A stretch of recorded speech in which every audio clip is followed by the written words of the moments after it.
Tanya, so this is actually out of the blue right now. On my Facebook Yes. group, someone mentioned this film called The Shop Around the Corner, starring James Stewart.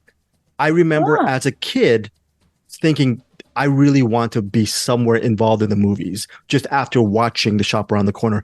I haven't seen that movie for maybe 40 years, and it just brought back some memories. So, for you as an artist, do you remember just right off the top a movie that maybe inspired you to go into this artist track or this acting track when you were a child? yeah. So, well, I didn't really watch too many movies as a kid. I kind of watched the same movies obsessively over and over. So, like, and also I was like totally almost blind, like really, really bad eyesight. So I would stare at the TV like inches from the screen and watch. The first thing I ever watched hundreds of times over was The Wizard of Oz. It was like, to me, it was like a masterpiece, the best movie ever made. Like, I couldn't think of, I didn't even think it was a movie. I probably believed it was real life.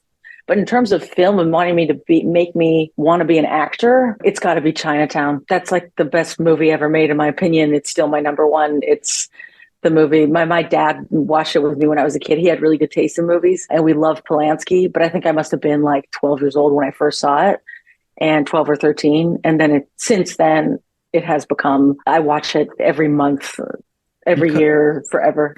because what? Maybe the twisted love story, the film noir of it all, Robert Town and the writing, or Yes. maybe the water rights, all that stuff. Maybe. Yeah, Okay. I think being from LA, like a really, really great movie about Los Angeles. I grew up here. I lived here my whole life. I love the kind of Raymond Chandler film noir genre. I always have. Even when I was young, I found it very glamorous. Jack Nicholson too. Like we watched all of his movies too when I was a kid, and he's so perfect in that movie. And the writing, like the intrigue and that crazy puzzle box of story that keeps unfolding, where you're always just one step behind what's really happening.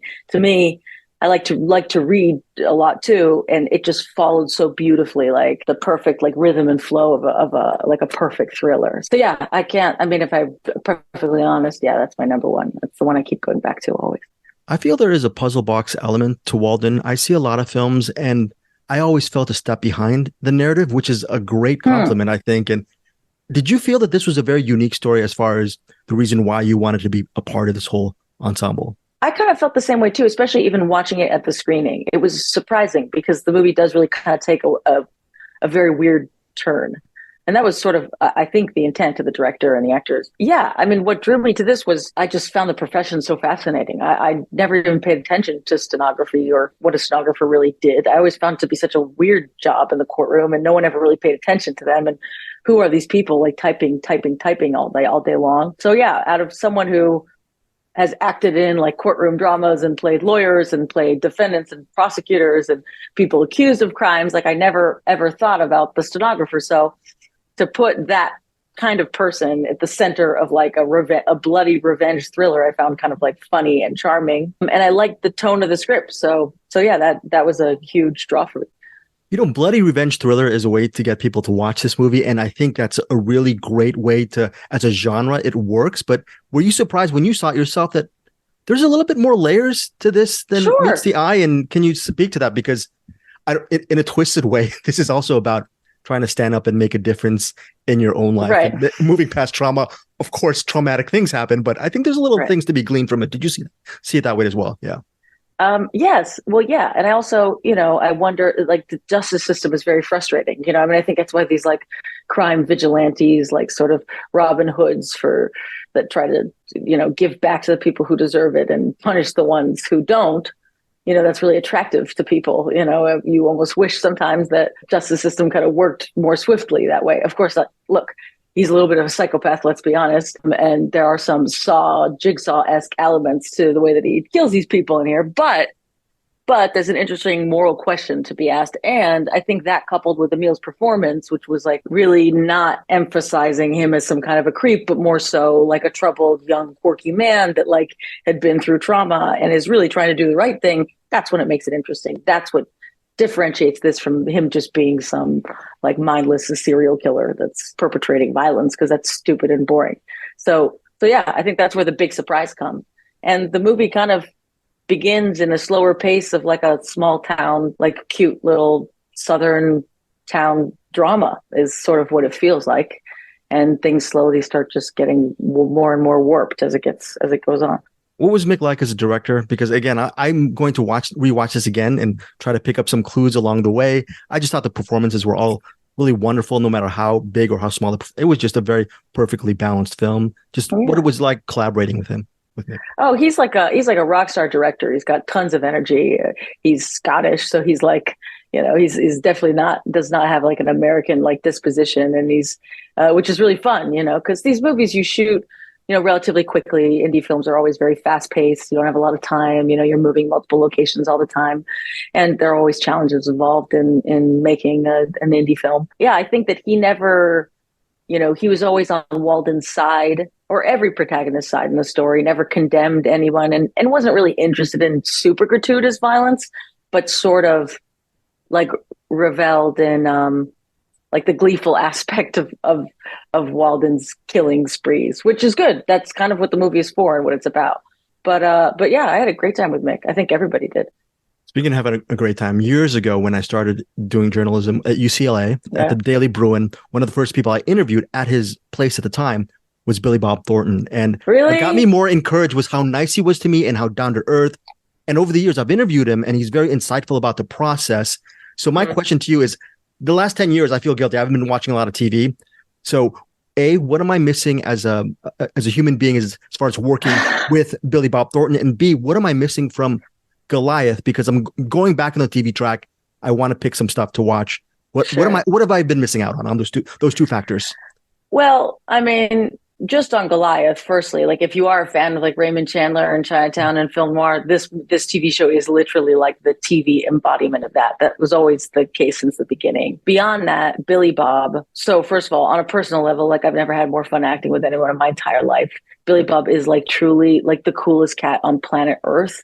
I like miss acting with him so much. If someone told me like you can do like two movies every year for the next 20 years, but they're only going to be Billy Bob movies and you're not allowed to do anything else. Like I'd say, yeah, sign me up 100% because I mean, just from an acting perspective and him being such a cool person, like I've never, ever, ever had a better experience on anything I do. And I've worked with really, really lovely people. I've been super, super, Oh super no, you're lucky. good.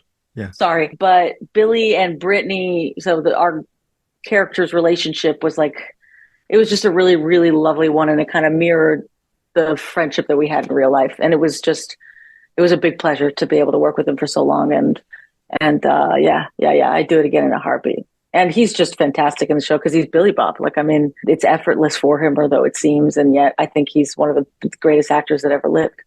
When you work on such an acclaimed production like Goliath, does it change the way you look at your job or maybe the stuff that comes along your way? I'm thinking you must have really wanted to invest in Walden because it's a special project, but do you look at it a different way when you're working on something like Goliath as far as the stuff you want to do moving forward? I think the only difference is that, when you work on something like Goliath with guys like Billy Bob, William Hurt, Dennis Quaid, Maria Bello, I mean, we had Amy Brenneman, we had Bruce Dern was in the last season, like incredible cast, J.K. Simmons, etc. Nina Arianda is one of the main characters in the show. She's fantastic. Oh, she's great. Yeah. Yeah, she's so great. We worked a lot together. She's awesome. She's like a firecracker actor, man. She's on a whole other level of she's truly like a gifted person. Anyway, the thing is when you work with these guys, they make your job so easy.